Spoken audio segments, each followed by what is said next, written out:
এখন আমি কলমি শাকের তরকারি মিক্স করছি সবজি দিয়ে। তো প্রথমে তেল দিয়েছি, তারপরে দিয়েছি পাঁচফোড়ন আর সম্বার দিয়েছি, আর দিয়েছি রসুন কুচি দিয়েছি, আর কি লঙ্কা দিয়েছি, দিয়ে এই সবজিগুলো দিয়ে দিয়েছি।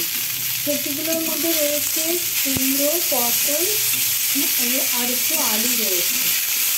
এটা সবজিটা ভালোভাবে একটু ভেজে নিচ্ছি।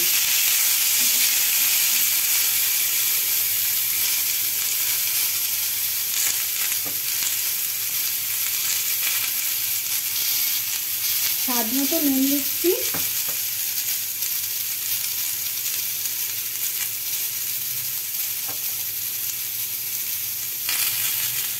স্বাদ মতো নুন দিলাম, আর এবার পরিমাণ মতো হলুদ দিলাম।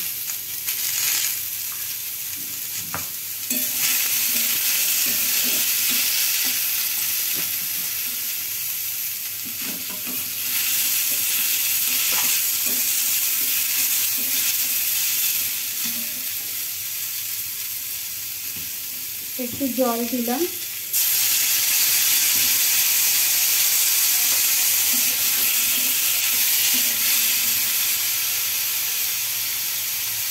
হ্যাঁ কলমি শাকে যে একদম জল দিতে হবে তা না, কিন্তু এটা ভাপে ভাপে হবে, ঢেকে দেবো, সেরকমভাবেই তৈরি করতে হবে। আর সবজি দিয়ে করলে পরে খুব ভালো হয় খেতে। এটা আপনারা বাড়িতে করে দেখবেন, আর এরকমভাবে করলে ভালো লাগে। আর রসুন সম্বারটা দিয়েছি, একটা লঙ্কা সম্বার দিয়েছি, যার ফলে কি হচ্ছে একটা গন্ধটাও খুব সুন্দর বেরোয়। তো যাই হোক, এখন আবার আসছি।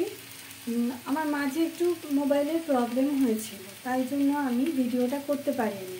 তখন আমি শাকগুলো দিয়ে দিয়েছিলাম, দিয়ে ঢেকে দিয়েছিলাম। তারপরে আর গ্যাসটাকে একটু সিম করে রেখেছিলাম। তারপরে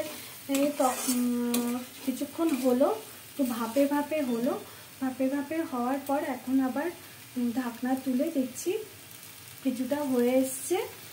আর আমি বড়িগুলো তারপর দিয়ে দিয়েছি। আর এইটাতে খুব একটা বেশি জল দেবেন না, কারণ এটা মানে জল দিলে কেমন পাঞ্চা পাঞ্চা লাগে। অনেক কমই জল দিয়ে এটা করতে হয়। আমি আগে যেহেতু একটু জল দিয়েছিলাম, তাই জন্য আর জল দিইনি, ওই গ্যাসটাকে সিম করেই আমি করেছি। তো আপনারা এরকমভাবে করবেন, তাহলে ভালোই লাগবে খেতে। আর এটা কলমি শাক তো খাওয়া খুবই ভালো, স্বাস্থ্যের পক্ষেও ভালো, সেজন্য খাবেন আপনারা। তো আজকের মতো এইটুকু আপনাদেরকে দেখাতে পারছি, কারণ ফোনটার প্রবলেম হচ্ছে ভীষণ। তো কালকে আবার আসবো। ওকে, বাই, টাটা।